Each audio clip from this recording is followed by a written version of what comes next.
श्री स्वामी समर्थ. जय जय स्वामी समर्थ. स्वामींचं नाव घेऊन मी ह्या व्हिडिओला सुरुवात करते. वर्षातील पहिला सण म्हणजे मकर संक्रांती.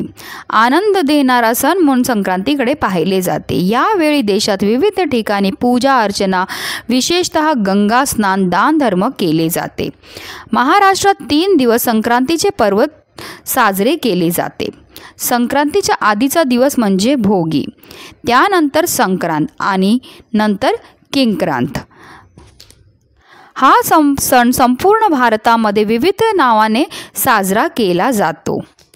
भोगीच्या दिवशी विशिष्ट पदार्थ करण्याची सुद्धा पद्धत आहे. ते म्हणजे मुगाची डाळ व तांदूळ घालून केलेली खिचडी, बाजरीची किंवा ज्वारीची तीळ लावून केलेली भाकरी व लोणी, पावटे, गाजर, हरभरे, वांगी या सर्वांची मिळून भाजी करतात. या भाजीसोबत बाजरीची भाकरी देखील खावी.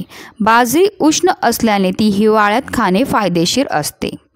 घरातील देवांची व सूर्याची पूजा करून वरील पदार्थ जे आहेत ते नैवेद्य दाखवला जातो. भोगीच्या दिवशी केस धुवून स्नान करण्याची परंपरा देखील आहे. भोगीच्या नावातच असं म्हटलं गेलेलं आहे की आपल्या जीवनामध्ये जे पण भोग आहेत ते जर आपल्याला संपवायचे असतील तर भोगीच्या दिवशी जर आपण काही सेवा केल्या, दान केलं आणि त्याचबरोबर जर काही उपाय केले तर आपल्या जीवनामध्ये असणारे जेवढी पण संकट आहेत, दुःख आहेत, दारिद्र्य आहेत हे दूर होण्यामध्ये मदतही मिळत असते.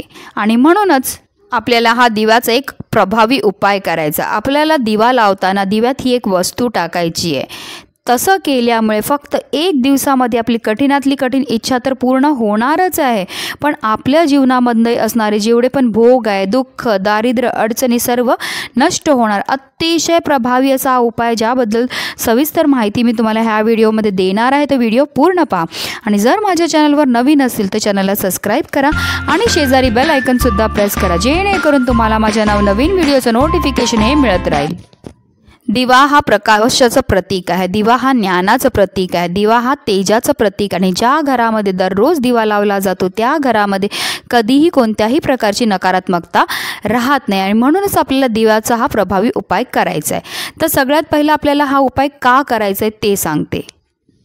जर बऱ्याच वेळापासून आपल्या मनातली एखादी इच्छा असेल, आपण काही विचार करून ठेवला असेल की मला हे करायचं आहे, पण ते काही कारणास्तव आपण खूप मेहनत केली तरी ते आपली इच्छा पूर्ण होत नसेल, तर तुम्हाला हा उपाय करायचा. त्याचबरोबर जर तुमच्या घरामध्ये वारंवार आजारपण येत असेल, घरात भांडणं होत असतील, कटकट होत असेल, मुलांचं एक दुसऱ्याशी पटत नसेल, नवरा बायकोचं एक दुसऱ्याशी पटत नसेल, जर तुमच्या घरामध्ये वास्तुदोष असेल, पितृदोष असेल, नजर दोष असतील, तर ह्या सर्व दोषांचं निवारण करण्याकरता जे आहे आपल्याला हा दिव्याचा प्रभावी उपाय करायचा आहे.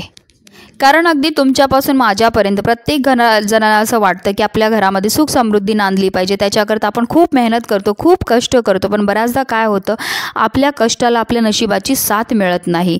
आपल्या घरी पैसा तर खूप येतो पण आलेला पैसा स्थिर राहत नाही. तर आपल्या कष्टाला जे आपल्या नशिबाची साथ मिळण्याकरता, त्याचबरोबर जी अप्राप्त लक्ष्मी आहे ती प्राप्त होण्याकरता हा दिव्याचा प्रभावी उपाय आपल्याला करायचा आहे. तर ह्या उपायाकरता आपल्याला जे कणकेचा एक दिवा तयार करायचा आहे. कणकेला घट्ट मळायचं आहे. फक्त त्याच्यामध्ये आपल्याला मीठ किंवा हळद काही नाही टाकायची. फक्त कणकेला घट्ट मळायचं आहे आणि त्याच्यापासून आपल्याला एक दिवा तयार करून घ्यायचा आहे. त्यानंतर एक प्लेट घ्यायची आहे. प्लेटवर जी आहे थोडेसे तांदूळ आपल्याला ठेवायचे आहेत. त्या तांदळावर हा दिवा आपल्याला ठेवायचा आहे आणि ह्या दिव्यामध्ये जे आपल्याला मोहरीचं तेल हे घालायचं आहे. आता जर तुमच्याकडे मोहरीचं तेल नसेल तर ते तुम्ही जो पण तेल पूजेला वापरतो ते तेल घालायचं आणि त्याच्यामध्ये जे आपल्याला थोडीशी पिवळी मोहरी असेल तर पिवळी मोहरी टाका, नाही तर तुमच्याकडे जी काळी मोहरी असते ती टाकली तरीही चालणार आहे. तर हा दिवा जो आहे आपल्याला प्रज्वलित करून घ्यायचा आहे आणि प्रज्वलित केल्यानंतर आपल्याला ह्या दिव्यामध्ये 2 वस्तू टाकायच्या ज्यामुळे आपल्या आयुष्यामध्ये असणारी जेवढी पण नकारात्मकता आहे, दुःख आहे, दारिद्र्य, अडचणी आहेत, संकट आहे ती सगळी दूर होणार आहेत. तर सगळ्यात पहिली वस्तू म्हणजे आपल्याला काळे तीळ टाकायचे आहेत. कारण भोगीच्या दिवशी काळ्या तिळांना अतिशय महत्त्व आहे. काळ्या तिळाचे अनेक उपायसुद्धा केले जातात आणि काळे तिळाचा जर उपाय केला तर त्यामुळे आपल्यामध्ये असणारी की आपल्या घरामध्ये असणारी जेवढी पण नकारात्मकता ही दूर होते आणि त्याचबरोबर पितृदोषसुद्धा नष्ट होतो. आणि दुसरी वस्तू जी आपल्याला दिव्यामध्ये टाकायची ती म्हणजे चिमूटभर हळद. हळद टाकल्यामुळे आपल्या जीवनामध्ये ज्या आर्थिक अडचणी असतात त्या दूर होण्यामध्ये मदत ही करत असते आणि त्याचबरोबर आपला गुरुग्रह जो आहे तो सुद्धा मजबूत होतो. ह्या उपायाकरता आपल्याला कणकेचाच दिवा घ्यायचा आहे, कारण कणकेचा दिवा जो आहे तो सर्वश्रेष्ठ मानला जातो आणि कणकेच्या दिव्यापासून आपण कोणताही उपाय केला तर त्याच्यामुळे आपल्या मनातली जी पण इच्छा म्हणजे ज्या हेतूने आपण तो उपाय करत असतील ती इच्छा आपली लवकरात लवकर पूर्ण होते. आता हा उपाय आपण कधी करू शकतो? हा उपाय तुम्ही सकाळी पण करू शकतात किंवा संध्याकाळी पण करू शकतात. भोगीच्या दिवशी सूर्यदेवाच्या पूजेला सुद्धा खूप महत्त्व आहे. सकाळी आपल्याला लवकर उठायचं आणि उठल्यानंतर जे आहे स्नान झाल्यावर आपल्याला सूर्यदेवांना सुद्धा अर्घ द्यायचा आहे. आणि जर हा उपाय तुम्ही सकाळी करणार असतील तर तुमच्या घराच्या इथनं जिथनं सूर्य तुम्हाला दिसत असेल तर हा दिवा आपल्याला सूर्यदेवांसमोर प्रज्वलित करायचा आहे. दिवा प्रज्वलित केल्यावर आपल्याला त्या दिव्याला हळद, कुंकू, अक्षदा अर्पण करायचे आहेत आणि मनोभावे आपल्याला प्रार्थना करायची. आपल्या घरातल्या प्रत्येक सदस्याने जे आहे दिव्याला प्रार्थना करायची आहे, नमस्कार करायचा आहे आणि असं बोलायचं की आपल्या घरामध्ये असणारे जेवढे पण दुःख आहे, दारिद्र्य आहे, संकट आहेत, भोग आहेत ते सगळे नष्ट झाले पाहिजेत. आणि जर हा उपाय तुम्ही संध्याकाळी करणार असतील तर तुम्हाला हा उपाय तुमच्या देवघरामध्ये करायचा आहे. देवघरामध्ये आपल्याला 2 दिवे प्रज्वलित करायचे. जो आपण देवापुढे ठेवतो तो प्रज्वलित करायचा आणि त्याचबरोबर हा जो कणकेपासून बनवलेला दिवा आहे तो प्रज्वलित करायचा आहे. तिथे सुद्धा सेम तसंच तुम्हाला करायचं आहे. दिवा प्रज्वलित झाल्यानंतर दिव्याला आपल्याला हळद, कुंकू, अक्षदा वाहून घ्यायच्या. त्याचबरोबर दिव्याला नमस्कार करायचा आहे आणि आपल्या मनातली इच्छा बोलायची. म्हणजे तुम्ही सकाळी केलं तर तुम्ही सूर्यदेवांसमोर हा उपाय करायचा आहे आणि संध्याकाळी केलं तर आपल्या देवघरासमोर आपल्याला हा उपाय करायचा आहे.